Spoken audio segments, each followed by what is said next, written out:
مہرو کو اس کی بات کی بالکل بھی سمجھ نہیں آئی اور وہ الجھے ہوئے انداز میں بولی، آپ مجھے کیوں اپنانا چاہتے ہیں؟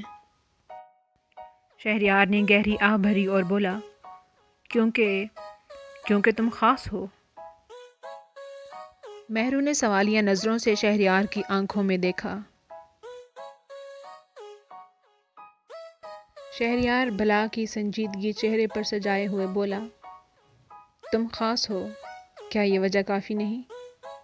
مہرو بولی، پر مایا اور گھر والے کوئی نہیں مانے گا۔ شہریار بڑے بااعتماد انداز میں بولا، نومی، سمیر، آفاق، شایان، دانیال اور پھر میں۔ مایا کی لسٹ ابھی چلے گی، نہ وہ میری منزل ہے نہ میں اس کی۔ اسے توجہ کی حصولی پسند ہے، سو اسے خوش کرنے کے لیے عارضی طور پر دے دی میں نے۔ وہ کسی کی شریک حیات بننے کے فی الحال قابل نہیں۔ رہی بات گھر والوں کی، تو جتنی انہیں تمہاری پرواہ ہے تم بھی اتنی ہی کر لینا ان کی۔ مہرو حیرت سے شہریار کو دیکھتے ہوئے بولی، یہ سب نام آپ کو مایا نے بتائے ہیں؟ وہ کتنی احمق ہے، بھلا کوئی اپنے سابقہ افیئرز تھوڑا ہی بتاتا ہے۔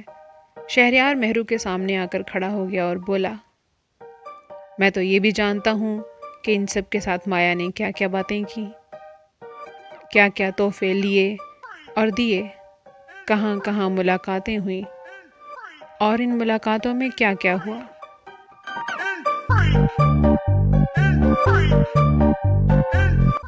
کس نے مایا کو چھوڑا اور کس کو مایا نے چھوڑا اور کیوں چھوڑا، اور یہی نہیں، عنقریب وہ خود کو کتنا بڑا نقصان پہنچانے والی ہے اور کیسے، سب بتا سکتا ہوں میں۔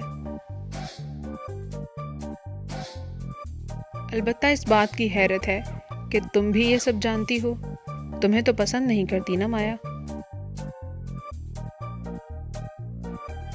مہرو نے جواب دیا، ہاں وہ مجھے پسند نہیں کرتی، لیکن جب ضرورت پڑے تو استعمال ضرور کرتی ہے، اس لیے جانتی ہوں میں یہ سب۔ مہرو الجھن میں گھرے انداز میں شہریار کو دیکھنے لگی اور بولی، آپ کا پروپوزل اگر مجھے قبول بھی ہو تو مجھے نہیں پتا کہ مجھے کیا کرنا ہے۔ شہریار عیارانہ مسکراہٹ کے ساتھ خوش ہو کر بولا، وہ سب مجھ پر چھوڑ دو اور دیکھتی جاؤ میں کرتا کیا ہوں۔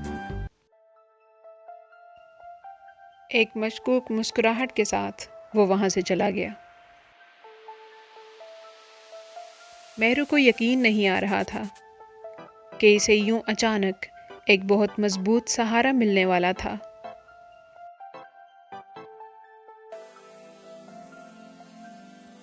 اس کے زخموں پر جیسے کسی نے مرہم رکھ دیا ہو، اس کے ڈوبتے دل کو کسی جنت نما جزیرے میں پناہ مل گئی ہو۔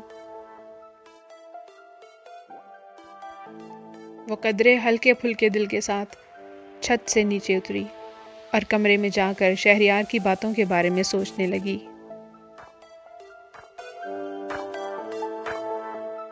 اب حماد کو دیکھ کر اس کے دل میں حسرت نہیں جاگتی تھی، اسد کو دیکھ کر خوف محسوس نہیں ہوتا تھا، مایا کو دیکھ کر کمتری کا سا احساس نہیں ہوتا تھا۔ پہلی بار اس کے حصے میں مایا سے کمتر نہیں بلکہ مایا کا انتہائی چاہا ہوا کچھ آنے والا تھا۔ اب زہرا آنٹی کے سامنے اسے اپنا آپ مضبوط لگنے لگا تھا۔ اس سرور کے عالم میں مہرو نے اس بات پر زیادہ توجہ مرکوز نہیں کی کہ آخر شہریار نے اس کا انتخاب کیوں کیا۔